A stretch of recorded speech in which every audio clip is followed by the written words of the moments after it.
Hi, everyone. Welcome to This Week at CFSA.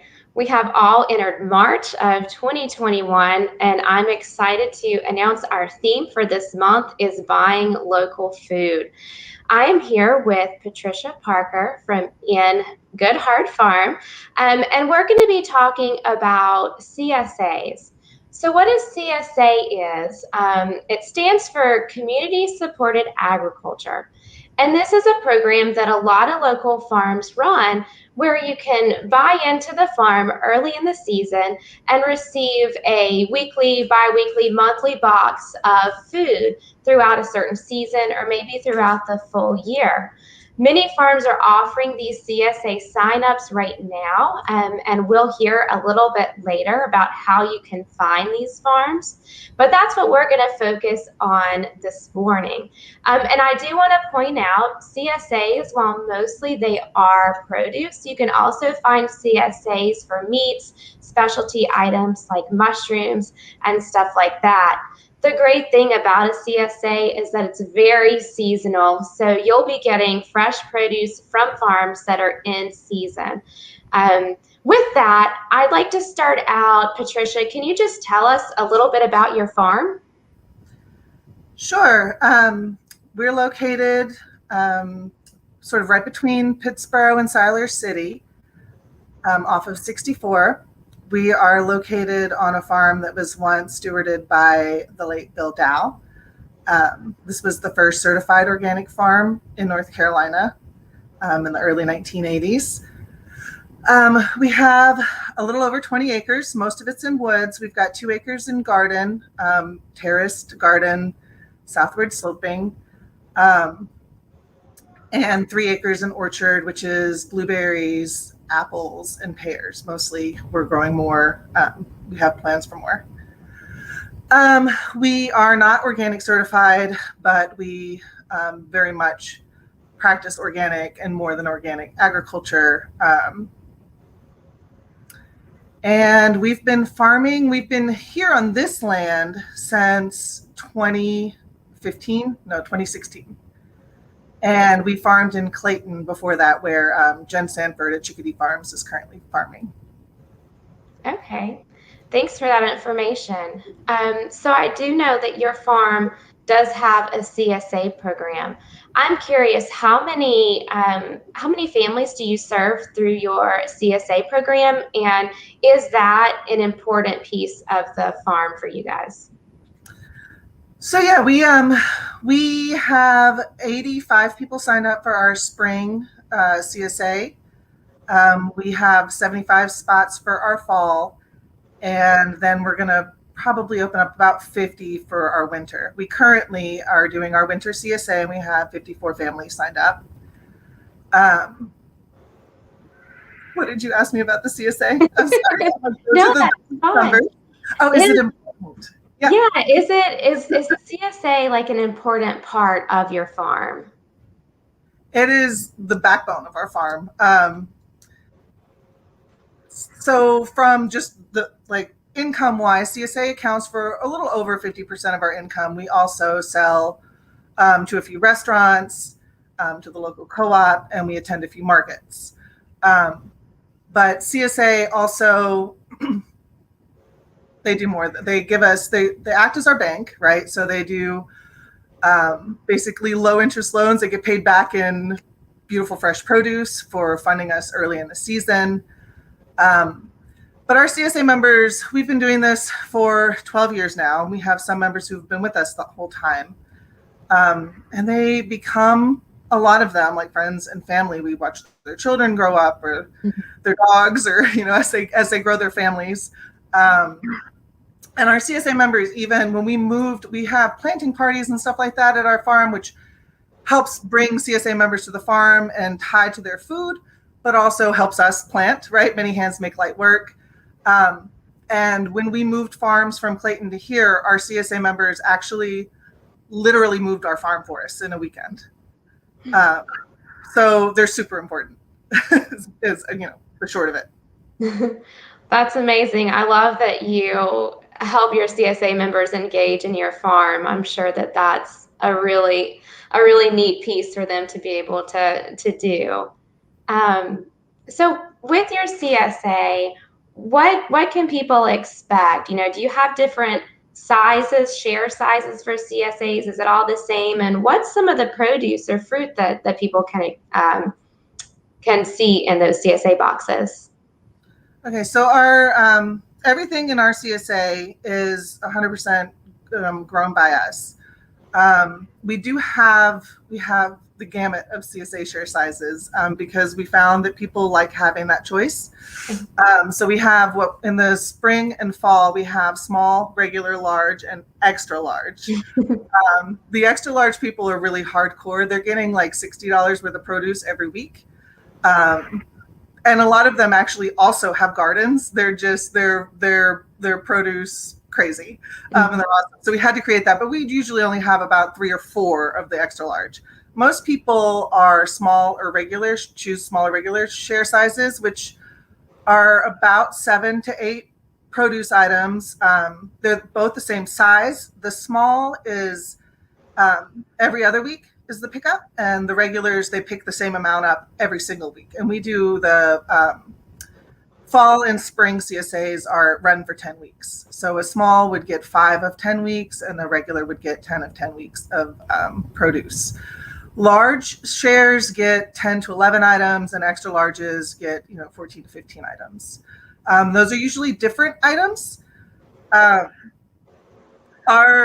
with COVID, our CSA used to be sort of a market style where you could pick your items out of a bin. And there would be, you could choose tatsoi or bok choy. And if you really didn't like it, we had a swap box. And people really love that. We have chosen not to do that with COVID. So we've actually invested quite a bit of money into pre-boxing and allowing people to order online. So now we do something where we do this hybrid model where we have farmer's choice, where we pick items that are going to go in our members' boxes. And that's also to guarantee that they're getting premium products. So for example, this week, all of our 54 members received baby carrots. We're not going to be bringing carrots to market for a while. They get priority, they get to have it, and that makes sure that everybody gets at least one bunch. And then they get to choose based on their share size also from a list, like a store, where they can pick items exactly what they want. So there's a little bit of you've got to use something maybe you wouldn't normally eat, but in a new and creative way. And then also, you don't have to, like, I'll never put celery on there or cilantro. Usually people love or hate it.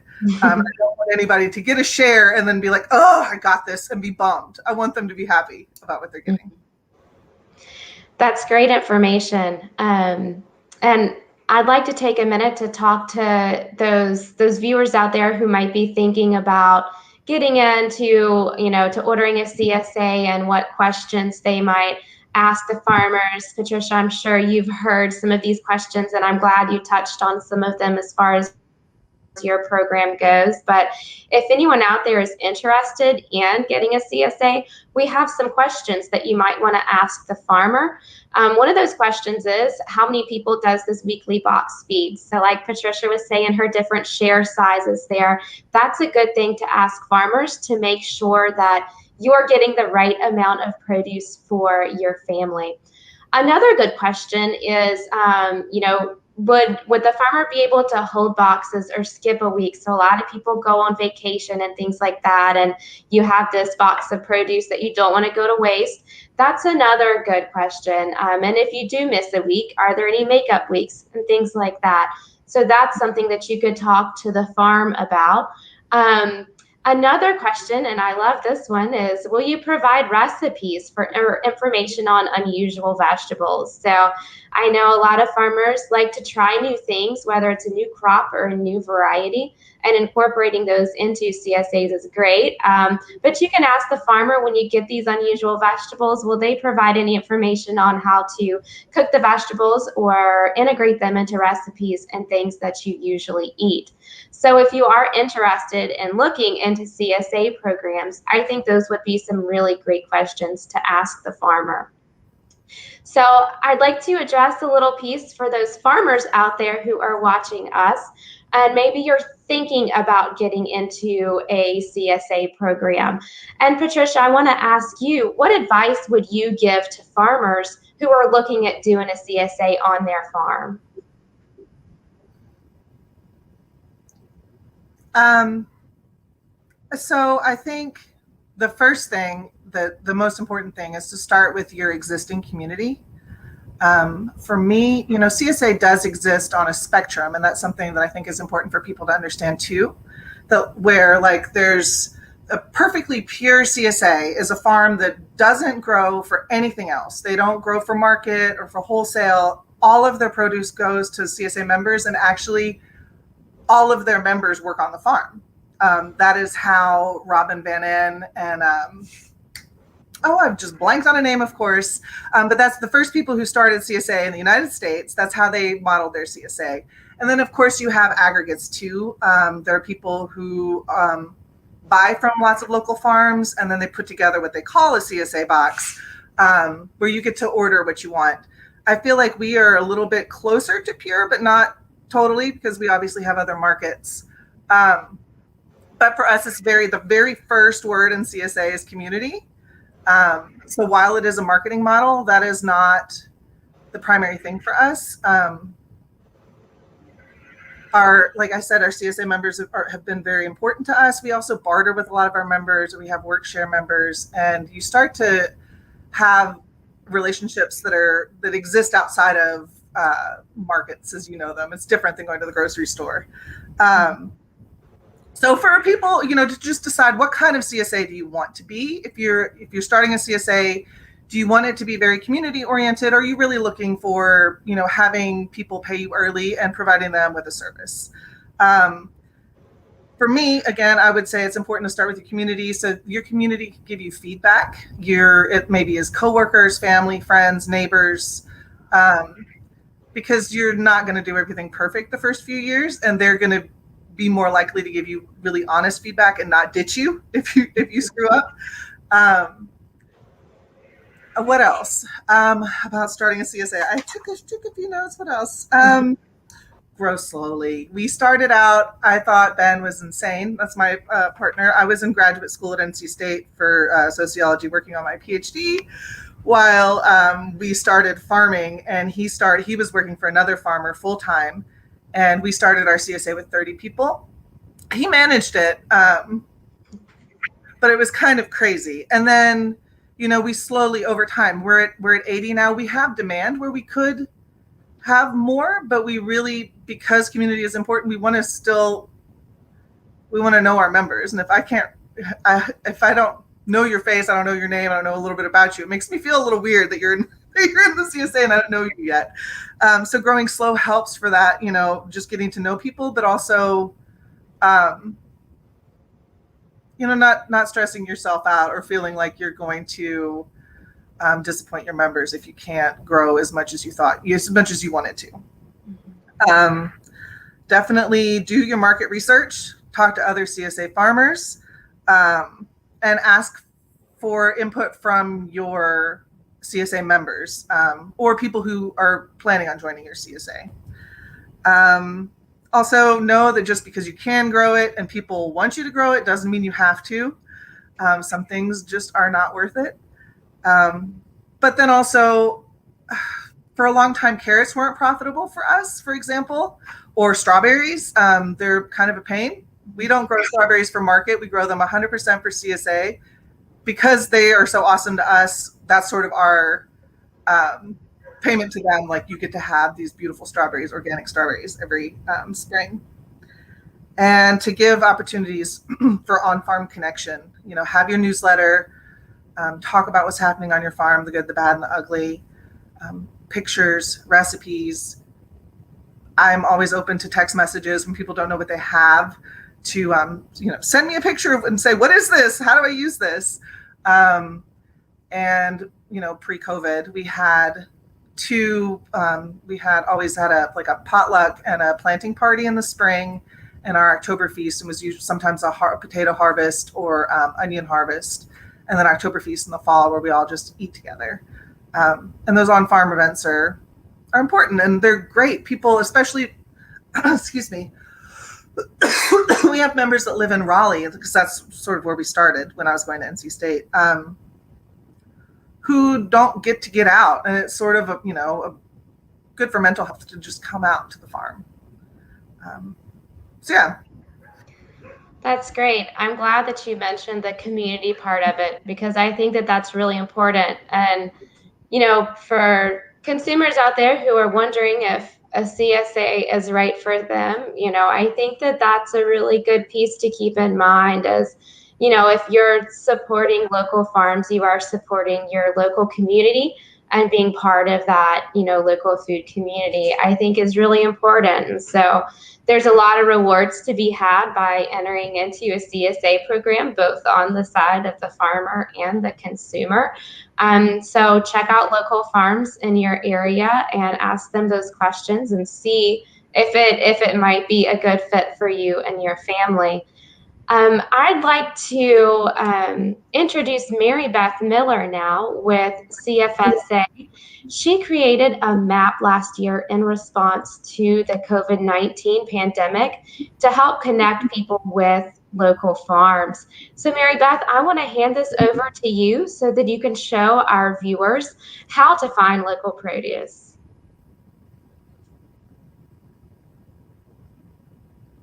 I think you're muted, Mary Beth. That better? That's perfect. All right. Thank you, Gina, and thank you, Patricia. Yeah, I just wanted to show, for those who might not have seen it yet, last March, when the pandemic started and farmers markets were closing, we had to cancel our farm tour. We created this map. It started off just for on-farm pickups and for home delivery, but we have added some CSA farms, or at least highlighted the farms that have CSAs. So you can find this map on our website. This is the interactive Google Map portion of it. All of the farms with orange stars are farms that currently have CSAs. So it doesn't have whether or not they're full or how many more slots they have. These are ones that just offer CSAs. So you'll have to ask the individual farms and check it to make sure. But for instance, let's find Patricia. There's In Good Heart Farm. So, if you live in the Pittsboro area and you've seen this broadcast and you want to find a farm that might have a CSA, there's Copeland Springs Farm, In Good Heart Farm, and a couple others that probably still need to be added. So that's the interactive Google Map. You can also go to our website. Pull that up here. The map is embedded in our website, super fancy. But you can also just scroll down. So let's say you live in, we'll do High Country, North Carolina. So you can also search by region there as well. And there's a little bit more information about the farm and links to their website, links to their Facebook page, and how to order. So if you're a farm that wants to be added, send me an email, or if you have any updates, please send them to me, because we definitely rely on the farms to keep us updated on all of their offerings. So, yeah. Thank you so much, Mary Beth. Well, I want to thank you both, Mary Beth and Patricia, for joining us this morning and talking about CSAs and finding local food. I hope that all of our viewers this morning are able to find the fresh produce that they need to this year, and reach out to CFSA if you have any questions about what we've talked about this morning. And definitely stay tuned as we come on every Friday morning at 10. Again, the theme this month is buying local food, so you will get to hear lots of good information on that topic. But thank you so much for joining us.